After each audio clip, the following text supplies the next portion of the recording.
दिशोम गुरु शिबू सोरेन के विचारों पर संगोष्ठी आयोजित, आदिवासी चेतना और विकास मॉडल पर हुई चर्चा।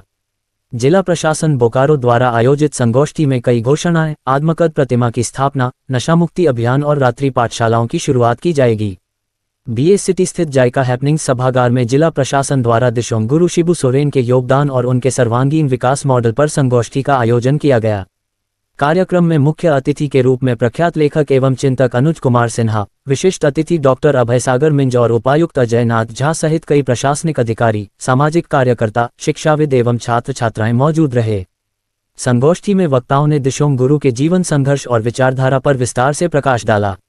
वक्ताओं ने बताया कि शिबू सोरेन ने आदिवासी समाज के उत्थान के लिए महाजनी प्रथा के खिलाफ लंबा संघर्ष किया और धानकटनी आंदोलन, रात्रि पाठशाला, नशामुक्ति अभियान एवं पशु बैंक जैसे कई नवाचारों की शुरुआत की।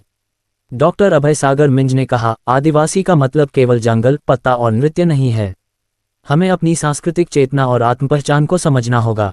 वहीं उपायुक्त अजय नाथ झा ने कहा, आदिवासी समाज को सिखाने की नहीं, उनसे सीखने की जरूरत है।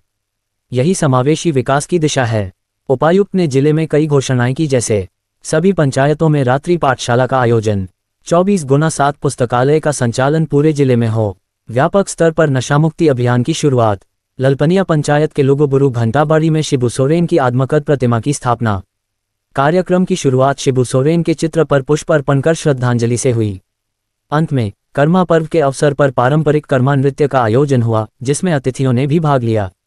संगोष्ठी का समापन दिशोम गुरु के विचारों को आत्मसात करने और उनके बताए मार्ग पर चलने के संकल्प के साथ हुआ।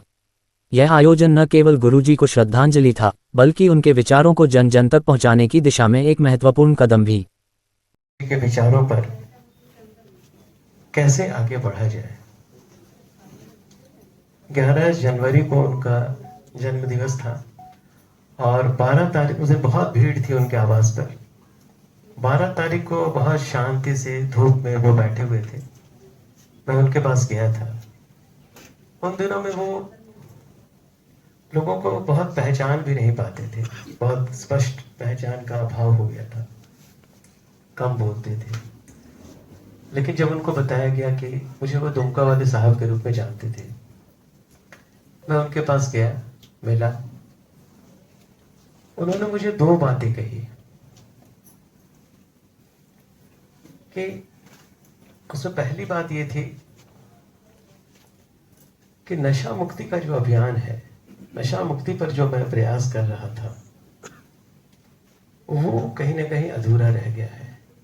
उसको तुम पूरा करो, कर सकते हो। आदिवासी कल्याण आयोग के रूप में आदिवासी के उनको लोगों ने बताया कि आदिवासी के अधिकारी हैं।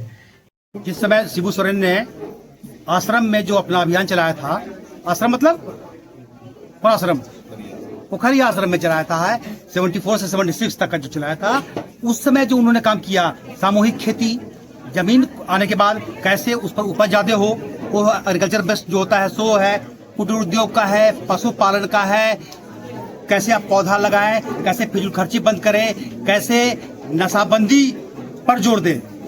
इन चीजों को बेस कर अगर आगे बढ़ेंगे तो डेफिनेटली कहीं ना कहीं कल्याण होगा। ये बड़ा है, नशाबंदी के कारण बहुत परेशानी हो रही है ना। तो कहा जाता है कि गुरुजी शख्स नहीं एक संस्था थे, कैसे?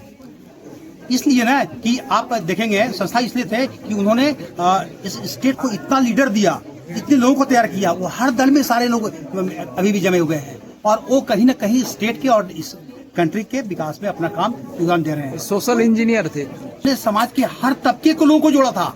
ये बड़ा था। अब बाद में बात हो रही है अभी ना, लेकिन शिबू सोरेन ने अपने शुरुआती दौर में भी काम के लोगों को चुना, कौन व्यक्ति किस काम के लिए फिट है वो उसको देखा है, तब ये जाकर मॉडल बना है उनका। मतलब झारखंड का विकास शिबू सोरेन के मॉडल में ही पूरी तरह से शामिल है। नहीं, झारखंड का विकास अब तो शिबू